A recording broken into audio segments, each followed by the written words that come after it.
Hi friends, ఈరోజు తోటకూర ఎలా చేయాలో చూద్దాం. ఫస్ట్ ఒక కడాయి పెట్టుకుందాం. కడాయి పెట్టుకున్నాక 3 స్పూన్లు అట్లా ఆయిల్ వేసుకుందాము. ఆయిల్ వేసుకున్నాక కొంచెం వేడైన తర్వాత ఆవాలు జీలకర్ర వేసుకుందాము. వేసుకున్న తర్వాత ఆనియన్ వేసుకుందాం. ఆనియన్ వేసుకున్నాక పచ్చిమిర్చి వేసుకుందాం. వేసుకున్నాక ఒక 2 నిమిషాలు అట్లా మనం ఫ్రై చేద్దాం. ఫ్రై చేసినాక కరివేపాకు వేసుకుందాం. వేసుకున్నాక అల్లం వెల్లిగడ్డ పేస్ట్ వేసుకుందాం. వేసుకున్నాక 2 నిమిషాలు అట్లా మనం ఫ్రై చేద్దాం పచ్చివాసన పోయే వరకు. ఒక స్పూన్ అట్లా పసుపు వేసుకుందాం. వేసుకున్నాక ఒక టమాటా వేసుకుందాం. వేసుకున్న తర్వాత మొత్తం కలుపుకుందాం. కలుపుకున్నాక ముందే తోటకూర కట్ చేసి పక్కన పెట్టుకున్న తోటకూర వేసుకుందాం. వేసేసుకున్నాక మొత్తం కలిపేసుకుందాం.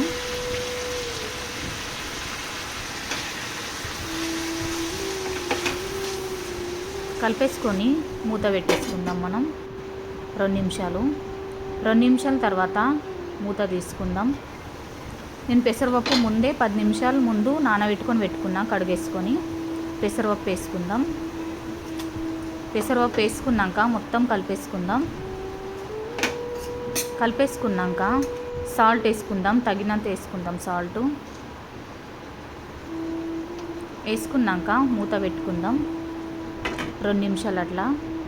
2 నిమిషాల తర్వాత మూత తీసుకొని ఇంకొకసారి కలుపుకుందాం. కలుపుకున్నాక నేను పచ్చిమిర్చి పేస్టు పచ్చగా దంచుకొని పక్కన పెట్టుకున్నా. ఒక 2 స్పూన్లు అట్లా వేసుకుంటున్నాను. మీకు ఎంత కావాలో అంత వేసుకోండి.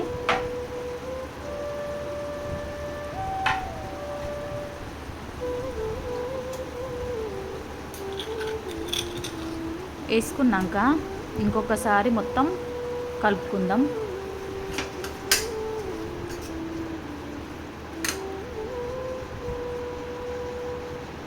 కలిపేసుకొని మనం మూత పెట్టుకుందాం ఒక 2 నిమిషాలు. 2 నిమిషాల తర్వాత మూత తీద్దాం. తీసుకున్నాక ఒక గ్లాస్ వాటర్ వేసుకుందాం. వేసుకొని మొత్తం కలిపేసుకుందాం.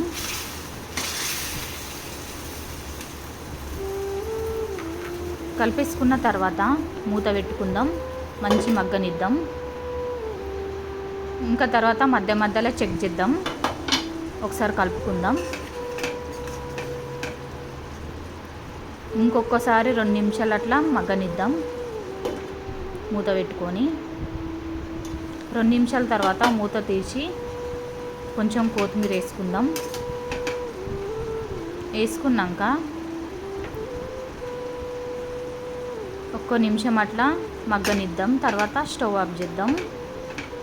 ఫ్రెండ్స్, మీకు ఈ కర్రీ నచ్చితే లైక్ చేయండి, షేర్ చేయండి, సబ్స్క్రైబ్ చేసుకోండి. మీకు ఎలా వచ్చిందో నాకు కామెంట్ చేయండి.